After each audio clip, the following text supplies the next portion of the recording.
Mesdames, Messieurs, bonsoir et bienvenue aux 20h sur Equinox Télévision. À la une de cette édition, hommage aux élèves assassinés à Kumba. La communauté catholique a prié ce jour pour le repos éternel de ces âmes innocentes disparues le 24 octobre dernier. Ambiance et recueillement à travers le pays, c'est à suivre dans le 20h. Élection présidentielle du 31 octobre, entre participation et boycott, laquelle des deux sirènes retentira demain dans le ciel de la Côte d'Ivoire. La veille d'armes a démarré avec les derniers réglages. Vous le verrez dans ce journal avec nos envoyés spéciaux.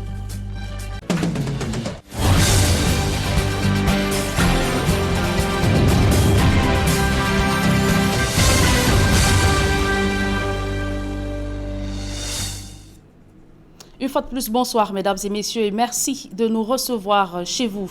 Demain samedi est décrété jour de deuil national à travers le pays. Les drapeaux seront en berne sur l'ensemble du territoire, comme l'indique un décret du chef de l'État, Paul Biya. À la paroisse Sacré-Cœur de Fiango à Kumba, dans le sud-ouest, les fidèles catholiques et membres des familles éplorées de cette attaque ou tuerie de Kumba sont allés écraser une larme en la mémoire de ces écoliers disparus. On voit tout cela dans ce reportage de Xavier Foucault. L'atmosphère était lourde. Ce vendredi 30 octobre 2020, à la paroisse Sacré-Cœur de Fiango à Kumba dans le sud-ouest. Les fidèles et les proches sont venus rendre un dernier hommage aux 7 victimes du massacre de samedi dernier, des victimes de trop d'une guerre inutile. My dear Christians and sympathizers, grabbed by fear and anxiety. Chers chrétiens saisis par la peur et l'anxiété causée par 4 années de guerre insensée. Cette guerre qui est la manifestation de toutes sortes de méchanceté de l'homme. All forms of wickedness of the human heart. In our grief for the so many people. Cette guerre qui nous a causé trop de peine par la mort de plusieurs personnes tuées dans cette guerre inutile contre le nord-ouest et le sud-ouest. With children especially being the victims. Avec les enfants comme victimes, à l'exemple du récent carnage à la Moda Francisca International Bilingual Academy de Kumba. On Saturday, the 24th of October 2020. Une messe qui se célèbre 6 jours après l'attaque meurtrière et à la veille du deuil national décidé par le chef de l'État. Et dans la même veine, les fidèles catholiques de la ville de Douala ont également prié ce jour pour le repos éternel de ces âmes innocentes froidement assassinées samedi dernier à la Moda Francisca School de Kumba dans le sud-ouest. L'archevêque métropolitain de Douala, Monseigneur Samuel Kileda, qui présidait la messe, a invité les parties impliquées dans le conflit armé à pouvoir initier ou s'engager sur le dialogue de la vérité. D'autres précisions dans ce reportage de Dalastiana et Kedjara.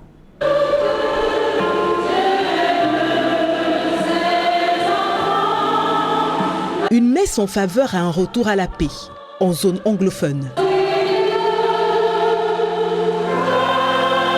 Dite à la cathédrale de Douala par Monseigneur Samuel Kileda, elle a permis aux fidèles touchés par le massacre de Kumba de prier une fois de plus pour le repos des âmes de ces enfants innocents, partis trop vite, partis brutalement. À l'occasion de cette messe, Monseigneur Samuel Kileda a prêché sur ce qu'il appelle le dialogue de la vérité. On connaît bien les causes réelles de ce conflit aujourd'hui.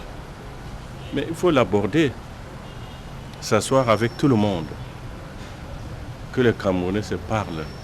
C'est cela que j'appelle le dialogue de la vérité. Pas en vérité, mais le dialogue de la vérité. Et cela est très important. Et ce n'est que ça qui pourra nous sortir de la crise que nous vivons. L'archevêque métropolitain a également invité les uns et les autres à rechercher inlassablement ce qui construit. Quand on parle de dialogue, c'est celui qui peut arriver à des solutions concrètes. Et pour y arriver, il faut dialoguer dans la vérité. Chercher ce qui construit, sans chercher à défavoriser ou écarter tel ou tel. Dans la salle, des fidèles éplorés, mais également un groupe de femmes indignées, vêtues de noir et de rouge, qui appellent, depuis le début de cette semaine, au retour à la paix, dans un Cameroun qui n'a déjà que trop perdu ses enfants. Nous déjà, les femmes indignées, ou Target Woman, demandons seulement la paix. Nous voulons la paix, nous ne voulons plus les assassinats. Quel qu'en soit le genre, nous ne voulons plus, nous sommes fatigués. Les mamans veulent la paix au Cameroun. Que le Seigneur Tout-Puissant touche le cœur de chaque Camerounais. Amen. Le cœur de chaque Camerounais, pour qu'on puisse ensemble trouver un moyen de mettre la paix dans notre pays. Amen. Nous sommes fatigués. Les mamans sont fatiguées, nos cœurs saignent. Nous demandons, nous vous en prions, tous les Camerounais, revenons à de bons sentiments. Au terme de la prière, elles ont quelque peu arpenté les rues qui avoisinent la cathédrale, toujours en mémoire aux victimes de ce massacre. Mon fils, il est parti sans maman, mon fils. Et de nombreux projets infrastructurels entamés en début d'année dans le département du Ndonga-Mantoung sont à l'arrêt. Les entreprises en charge des travaux évoquent comme motif le climat d'insécurité qui prévaut dans le nord-ouest Cameroun. Sur le terrain, le taux d'exécution est de 48%, un bilan qui est loin de satisfaire les autorités administratives locales. D'autres précisions avec Kemazou Matilda, Stellambou et Gladys Sidier. De nombreux projets entamés en début d'année dans le département du Ndonga-Mantoung dans le nord-ouest ont été abandonnés. Le taux d'exécution dans l'ensemble est de 48%. Les entreprises en charge de ces travaux pour justifier le retard accusé évoquent l'insécurité dans le nord-ouest. Routes, salles de classe, forages, marchés et bien d'autres. À 2 mois de la fin d'année, le bilan est loin de satisfaire les autorités administratives locales. Certaines entreprises n'ont pas été à la hauteur. Les responsables prennent des marchés à travers le Cameroun et ne viennent entamer les travaux dans le Ndonga-Mantoung qu'à la dernière minute.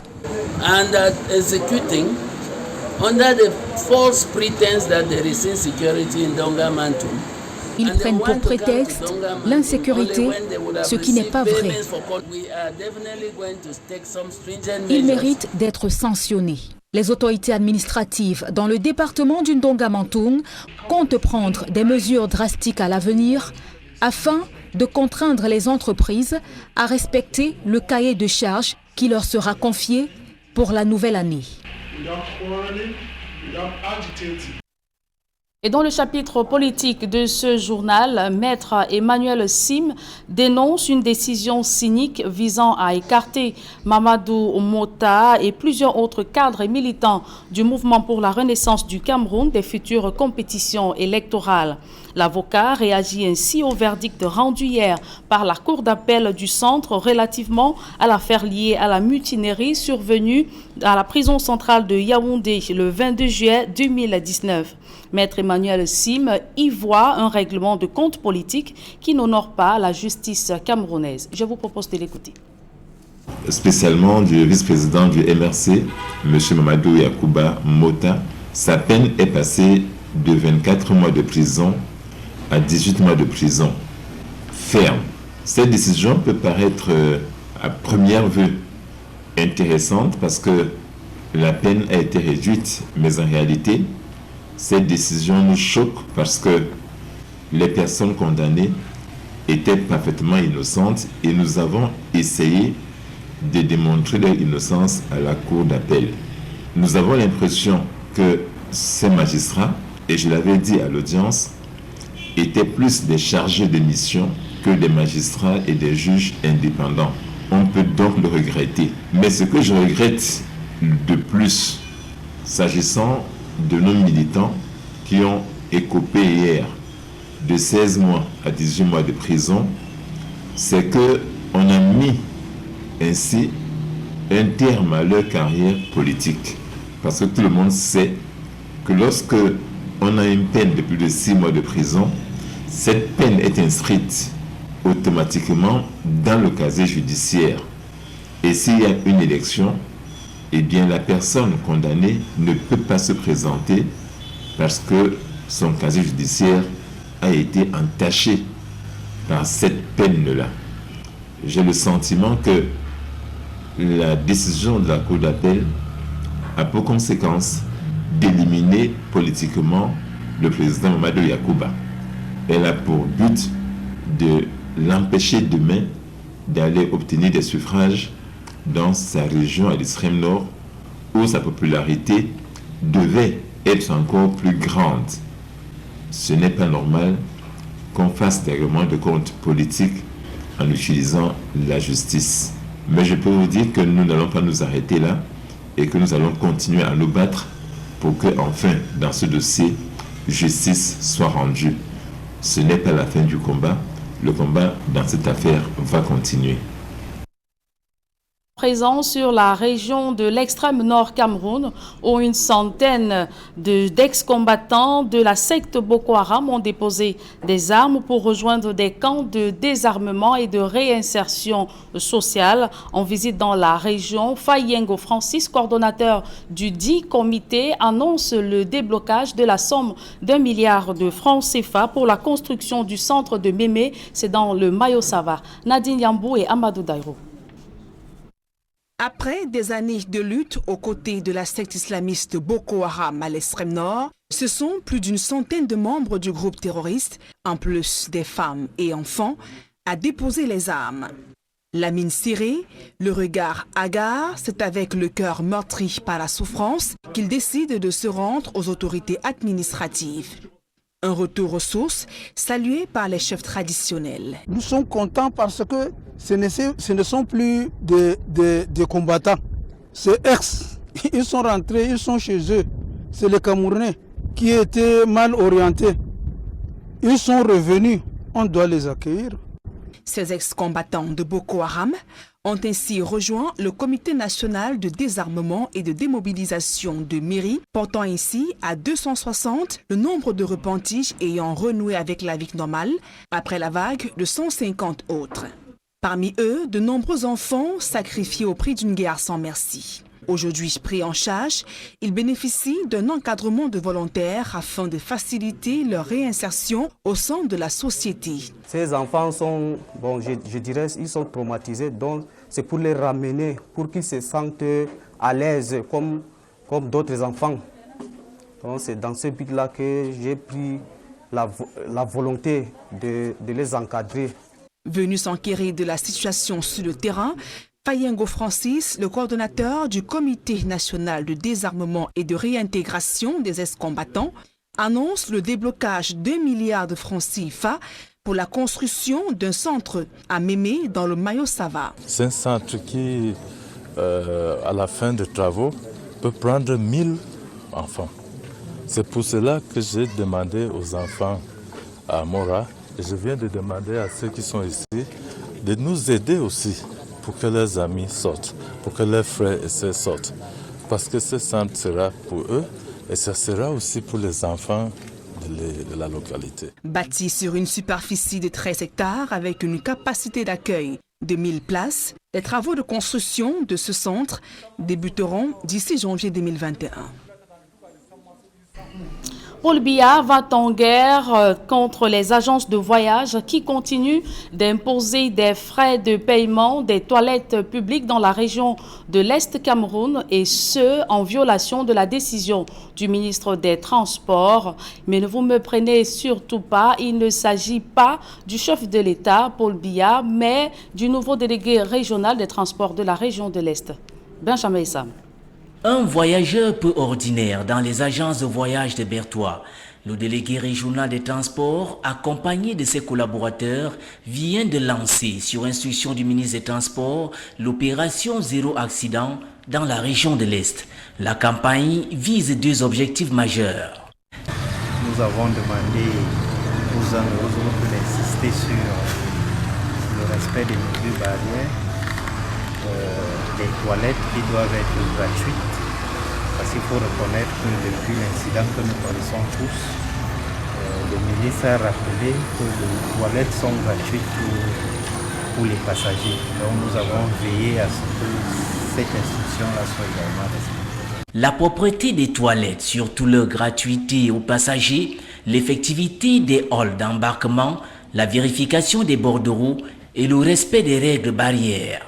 Le patron des transports à l'Est a pu vérifier à l'extérieur comme à l'intérieur des cars de transport le respect strict des règles barrières. Globalement, et à quelques exceptions près, ces mesures sont respectées par certaines agences de voyage de la place. Nous avons dans les voitures les consignes que si nous disons dans les voitures que si le chauffeur va très vite, nous appelons, nous avons dans les bus un numéro qui nous permet carrément d'appeler les chefs d'agence pour en cas de vitesse. Exactement. Surtout ce qui me plaît aussi beaucoup dans les agences, c'est qu'à Yaoundé, ce n'est pas le même chauffeur qui avance, qui continue avec le bus. Le chauffeur de Yaoundé, Douala arrive à Yaoundé, un autre prend pour Bertois et se repose. C'est ça qui nous fait énormément. Par rapport aux mesures barrières, nous avons là de l'eau, du savon, on se lave bien les mains. J'ai mon casque. Autre lieu, autre curiosité, l'axe routier Bertois à Bomban. Limitation de vitesse, pas de surcharge et respect des mesures anti-Covid-19 pour la sécurité des passagers. Plus de 100 jeunes de l'université de Ngaoundéré ont choisi la psychologie comme spécialité à la faculté des sciences de l'éducation pour venir en aide aux personnes victimes des viols et attaques meurtrières. Le constat a été fait au cours de la rentrée académique 2020-2021 par nos reporters Jean-Blaise Noupéé et Nadine Yambou. Faculté des sciences de l'éducation de l'université de Ngaoundéré, dans la région de l'Adamawa, les nouveaux venus ont déjà une idée bien précise sur leur parcours académique. La montée inquiétante de la violence juvénile, les crimes passionnels, viols et autres conflits poussent ces jeunes étudiants à explorer les domaines de la psychologie avec pour seul but de venir en aide aux personnes en difficulté. J'aimerais être conseiller d'orientation pour aider à améliorer aussi le comportement des autres, non seulement améliorer, mais à les conseiller également. Ils sont des centaines d'étudiants qui ont choisi la filière psychologie à l'université de Ngaoundéré. Ici, les cours en amphi ont bien changé. Coronavirus oblige. La rentrée académique cette année a été chamboulée. Les enseignants ont revu leur programme. Les cours en ligne sont désormais incontournables. Qui va osciller entre le présentiel et le numérique. Les cours magistraux vont se faire en salle de classe, mais les travaux dirigés et certaines explications alternatives seront faites sur la plateforme e-learning. Consignes sanitaires, masques de rigueur, prise de température, l'université de Ngaoundéré est sur le qui-vive afin d'éviter une résurgence de la maladie. La rentrée académique est bel et bien effective et les préinscriptions se poursuivent. À l'étranger, en Côte d'Ivoire, quel est l'état des lieux à Yopougon à quelques heures du scrutin? Réputé frondeur, le quartier de Yopougon dans la périphérie d'Abidjan où l'on a enregistré des violences récemment montre un visage normal à quelques heures du scrutin. D'autres précisions dans ce reportage de nos envoyés spéciaux Emmanuel Diop et Gizogo. À Yopougon, dans l'après-midi, c'est une ambiance bon enfant qui y règne à la veille du scrutin présidentiel en Côte d'Ivoire. On y trouve un kiosque à journaux qui permet de prendre la température à travers les médias qui donnent effectivement les dernières nouvelles de la campagne électorale, notamment le meeting du candidat sortant Alassane Dramane Ouattara à Abobo. On revient également sur l'interview du président Laurent Gbagbo sur TV5 Monde à Denise et Potet. Cette ambiance décontractée se mesure aussi dans un coin où l'on boit du café Toumba, qui est une spécialité sénégalaise, mais visiblement très appréciée ici à Yopougon. Les populations, elles, sont partagées. Il y a d'un côté ceux qui affirment effectivement qu'ils iront voter demain sans embâche pour remplir un devoir inscrit dans la constitution ivoirienne. Si nous on dit on ne veut pas, et puis l'autre là dit il ne veut pas, moi aussi il dit il ne veut pas, et qu'Alassane est là, ça va devenir quelque chose de palable. Mais donc il faut choisir une personne pour s'asseoir au pouvoir, pour que le palabre là quitte au pays. C'est pour cela moi je veux voter. C'est un devoir civique, ça appartient à tout le monde de voter, de dire ce qu'il pense. Même quand tu n'es pas content, on te demande d'aller t'exprimer là-bas dans les votes. Ça ne sert à rien de dire je ne voterai pas ou je voterai. C'est ton devoir, puisque c'est écrit dans ta constitution que tu dois aller voter. Mais il y a également ceux qui laissent transparaître leur peur et leur souhait et que tout se déroule normalement et que l'élection passée, la Côte d'Ivoire reprenne une vie normale. Je vais aller voter. Je vais aller voter surtout ma prière que tout se passe très bien, dans le calme et qu'il n'y ait pas de trouble en fait. Parce que franchement, il y a trop de choses qui se disent et quand c'est comme ça, la population a vraiment peur. Je veux la paix. Je veux que le président de la Sénégal arrive demain et puis on va faire sans problème. Pour ne pas qu'il y ait pas de dégâts. Sinon quand le pays est en paix, tout le monde est en paix. À Yopougon pour Equinox Télévision, Emmanuel Diop, Gizogo. Et quelle ambiance prévaut dans les rues de la capitale économique ivoirienne à quelques heures du scrutin? Nos envoyés spéciaux Emmanuel Diop et Guy Zogo se sont rendus dans la commune d'Adjamé qui abrite le plus grand marché de cette ville. Là-bas, les populations se disent prêtes pour l'élection. Reportage. À la veille de l'élection présidentielle en Côte d'Ivoire, Abidjan du côté d'Adjamé, l'une des plus grandes communes de la capitale économique ivoirienne, montre un visage plutôt rasséréné où les activités et la circulation vont bon train. Ici, nous nous trouvons au marché d'Adjamé, c'est le plus grand de la capitale économique ivoirienne et les activités se déroulent normalement.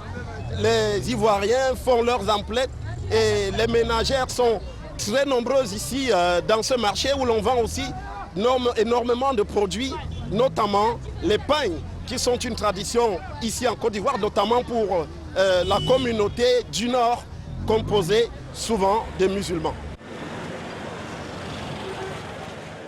Nous sommes allés à la rencontre des commerçants et clients de ce marché, dont certains estiment qu'ils iront voter pour que les affaires se poursuivent normalement. Demain, on va aller voter le premier maintenant. Non, actuellement, on maintient nos positions. On maintient nos positions. L'opposition ne parle pas, nous, ça ne parle pas. Je suis pour des élections apaisées. Parce qu'un pays sans paix, il n'y a pas de. Un pays sans stabilité, il n'y a pas de business. Voilà. Vous irez voter demain? Par la grâce de Dieu, oui. J'irai voter demain. Vous irez voter demain? Ah oui, oui. Pour vous, vous n'êtes pas concerné par ceux qui appellent à boycotter les élections Ah non, non. On n'est pas concerné. J'aimerais, on va voter. C'est ce que la loi demande. On va voter. RADP Ado. On va voter demain, Inch'Allah. On va sortir massivement pour voter Ado. Non, nous on n'est pas dedans. On va voter demain, Inch'Allah. D'autres voient dans leur choix d'aller voter l'exercice de leur devoir de citoyens. À l'évidence donc, le marché d'Adjamé vote pour une participation aux élections de ce 31 octobre 2020, ici en Côte d'Ivoire. Au marché d'Adjamé, pour Equinox Télévision à Abidjan, Emmanuel Diop, Gizogo. La campagne électorale du candidat Alassane Dramane Ouattara s'est achevée dans l'un de ses fiefs. Devant des dizaines de milliers d'Ivoiriens, il s'est présenté comme celui qui a transformé la Côte d'Ivoire en un paradis et souhaite poursuivre son œuvre à la tête du pays. D'autres précisions dans ce reportage de nos envoyés spéciaux Carlos Minoué, Cédric Noufélé. Mobilisation record dans la commune d'Abobo, l'un des bastions du parti au pouvoir dans le district d'Abidjan. C'est ici que le président candidat Alassane Dramane Ouattara choisit de clôturer sa campagne électorale. Après avoir sillonné les artères de la ville, sa caravane provoque l'euphorie au rond-point de la mairie d'Abobo. Une démonstration de force et une expression de l'adhésion populaire des jeunes habillés aux couleurs du RHDP qui scandent le nom de leur candidat.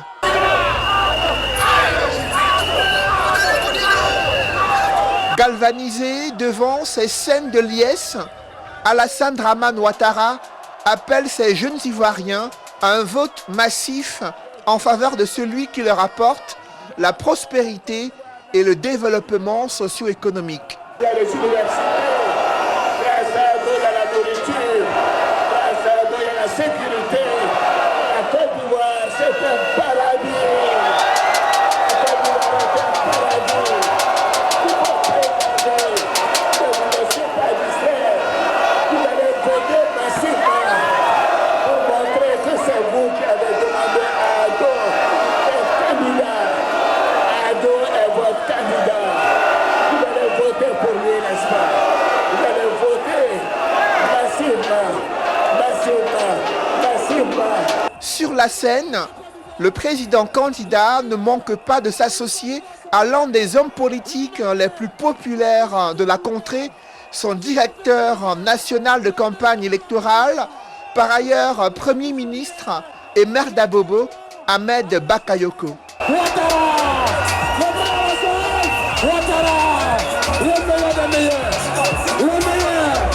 Au-delà de cette union des leaders politiques, l'atout féminin de la campagne électorale du candidat RHDP, incarné par la première dame ivoirienne, a conquis les cœurs et tous ont promis de donner la victoire dès le premier tour à leur candidat Alassane Dramane Ouattara. Et selon une mission d'observation électorale ivoirienne, la situation sociopolitique est tendue et fragile. Plusieurs incidents ont été signalés dans les localités de Yamoussoukro et Bonois. Depuis l'ouverture de la campagne électorale, ces organisations de la société civile ont répertorié des dizaines de morts à la suite des manifestations liées à la contestation du processus électoral. Néanmoins, il estime que le scrutin présidentiel peut se tenir dans ce contexte. Je vous propose de suivre la réaction d'Arsène Conan. Il est coordonnateur de l'initiative de dialogue d'action participative en Côte d'Ivoire. Parmi les 1000 observateurs, nous avons 750 observateurs fixes qui donc ont été échantillonnés à partir d'un travail scientifique, statistique, pour avoir donc un échantillon représentatif de la population électorale en Côte d'Ivoire. Donc ces observateurs donc citoyens sont recrutés donc dans les localités qu'ils vont donc couvrir et leur rôle sera de regarder dans un premier temps le déroulement donc du scrutin dans leur localité, dans leur bureau de vote. Et puis, à côté de cela, il y a ceux qui sont des observateurs mobiles qui, eux, seront chargés donc de sillonner les localités au fin donc de recueillir toutes les informations en lien avec l'environnement socio-sécuritaire autour du scrutin, l'environnement global autour du scrutin, de sorte à pouvoir nourrir, compléter donc notre analyse. Et pour ce qui est des éléments critiques, saillants ou disons incidents critiques, nous avons des analystes sur place au sein donc de notre état-major, de notre QG opérationnel qui regardent cela, qui scrutent de près cela afin donc de pouvoir tirer l'essentiel, la substance de ces données qu'on reçoit. Nous, notre action se présente comme une action qui veut contribuer de façon positive à l'édification du processus politique à Côte d'Ivoire. Il ne s'agit pas pour nous de distribuer des satisfecits ou des blâmes, non. Et cette plateforme de la société civile compte déployer 100 observateurs électoraux pour analyser le déroulement du vote sur le territoire ivoirien. Grâce à l'appui du NDI et d'autres programmes américains, ils vont collecter des données par voie numérique cryptée et l'accent sera mis sur les incidents critiques afin de produire un rapport sur le processus politique en Côte d'Ivoire. Je vous propose à cet effet d'écouter à nouveau ce coordonnateur. À la veille donc de ce scrutin du 31 octobre 2020, les informations que nous avons en notre possession font état de quelques incidents encore dans quelques localités, notamment Yamoussoukro, la capitale, et aussi Bonoua un peu plus au sud. Alors, des manifestations, donc des poses de barricades sur certaines voies, et bien sûr les forces de défense et de sécurité sont mobilisées aussi donc, pour rétablir l'ordre, ce qui crée quand même quelques incidents ça et là, quelques difficultés pour les populations à vainquer leurs occupations.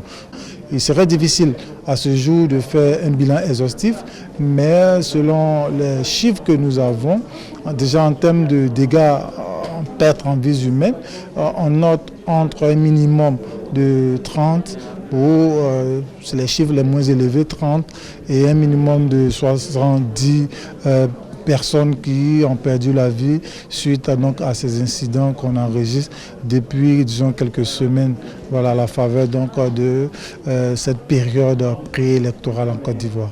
C'est un climat assez fragile, assez tendu, et nous, en tant qu'organisation de la société civile, nous ne pouvons que déplorer cela. Évoquons à présent la fin de la campagne électorale du candidat Kouadio Konan Bédié. Le candidat indépendant de l'opposition appelle les Ivoiriens à se rendre massivement demain aux urnes pour opérer un changement à la tête du pays. Kouadio Konan Bertin exhorte ses concitoyens à éviter la violence. D'autres précisions dans ce reportage de Gizogo. Dans une campagne électorale où les meetings de l'opposition auront été plutôt rares, Kouadio Konan Bertin a fait exception ici au stade d'Inchallah à Koumassi avec ce dernier meeting ce jeudi à Abidjan. Un meeting où le public a été chauffé à blanc par des airs musicaux ivoiriens et où on a vu beaucoup de jeunes se trémousser avant le début de ce meeting sous le son des artistes ivoiriens avec naturellement toutes les pichenettes de danse qu'on connaît ici en Côte d'Ivoire. Le directeur de campagne du candidat KKB s'est exprimé. Venance Djedje explique les raisons de ce dernier meeting et le message qui est passé à cette occasion. Le message il est très clair. D'abord de dire à tous les Ivoiriens et Ivoiriennes d'aller voter massivement pour libérer notre pays. Au lieu d'amener les uns les autres au boycott, à aller barrer les routes et se donner la mort, nous préférons leur dire tout simplement, allez-y aux urnes. Si tel est que vous n'aimez pas le candidat d'en face, venez et votez massivement pour KKB et on a la victoire, tranquillement, Alassane partira. Il ajoute pour ceux qui critiquent KKB de prendre part à ce scrutin en estimant qu'il légitime la candidature d'Alassane Dramane Ouattara. Il ajoute donc qu'ils n'ont qu'à parler. KKB s'inscrit lui, selon ses explications, dans une logique de changement en faveur de la jeunesse ici en Côte d'Ivoire. Mais ça, ceux qui le disent, c'est que dans une mauvaise lecture de la situation politique en Côte d'Ivoire. Bon, c'est tout. Nous, ils parlent, ils ont envie de parler, qu'ils parlent. Mais nous avons pris, nous prenons nos responsabilités et nous allons jusqu'au bout, nous l'assumons. Nous n'avons pas peur de critique. On ne peut pas empêcher quelqu'un de dire ce qu'il a envie de dire. Et en page cinéma de ce journal, la compagnie de téléphonie mobile Orange Cameroun offre aux amoureux du 7e art une projection en avant-première du film Fisherman Diary. Reportage. Du branding d'Orange par-dessus le tapis rouge, jeu de couleurs dans un décor où des célébrités du showbiz et du cinéma camerounais ont rendez-vous.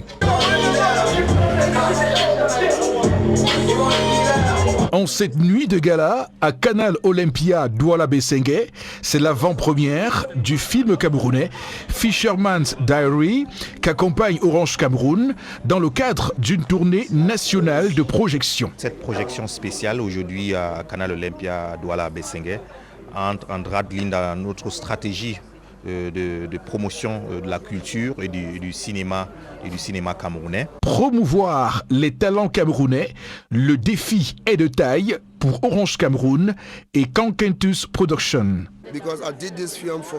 Ce film a été fait pour le Cameroun par les Camerounais. Fisherman's Diary raconte l'histoire d'une jeune fille de 12 ans déterminée à aller à l'école dans un village de pêcheurs où l'éducation d'une fillette est considérée comme un tabou. Si un parent pense qu'une fille ne doit pas aller à l'école, qu'il cesse. Ces pensées rétrogrades n'ont pas lieu d'être au XXIe siècle. Les garçons sont égaux aux filles. Le sentiment de porter une cause juste à travers le cinéma transparaît aisément auprès des acteurs. Je suis vraiment ravi d'avoir interprété le rôle de l'enseignante, d'être une inspiration pour cet enfant en recherche d'éducation, un rêve devenu réalité pour moi. Merci à la production.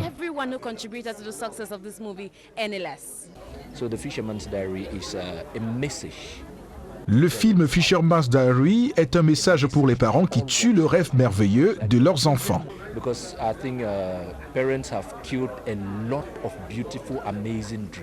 Au-delà du message porté par le film Fisherman's Diary, il y a la qualité de la production qui impressionne. Je suis vraiment contente de voir que ce film-ci représente en fait ce qu'on n'a pas l'habitude de voir. Franchement, c'est un très très beau film. Et de voir que ce sont les Camerounais qui ont fait ça, je suis trop fière de mon pays, quoi. Le contexte difficile du cinéma camerounais est connu.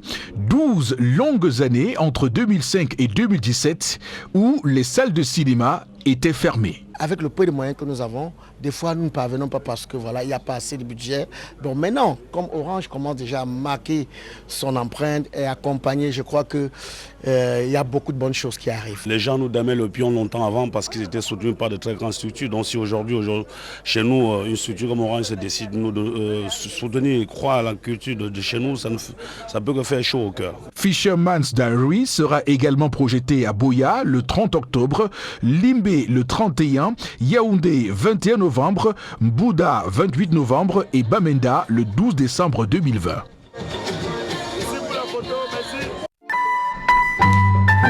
Orange. C'est avec ce public reportage, mesdames et messieurs, que nous mettons un terme à cette édition du journal. Merci de l'avoir suivi. Retrouvez dans quelques secondes Serge Alotou pour la deuxième partie d'Equinox Soir. Une centaine d'ex-combattants de Boko Haram décident de déposer les armes dans l'extrême nord du Cameroun. Après avoir combattu pendant plusieurs années aux côtés des membres ou des adeptes de la secte Boko Haram, ces jeunes de la région de l'extrême nord Cameroun ont décidé de changer de vie pour rejoindre le centre de désarmement et réhabilitation sociale. Vous l'avez vu dans le reportage de Nadine Yambou, le coordonnateur national Fayengo Francis a annoncé le déblocage de la somme d'1 milliard de francs CFA pour la construction du centre dans le département du Mayo-Sava. Serge Alain. Voilà, madame, monsieur, c'est dans l'essentiel l'Equinox Soir, deuxième partie. Bon week-end à vous, Julien Berthe-Bissaye. Très bon week-end à vous, Serge Alain. Rendez-vous lundi. 20h.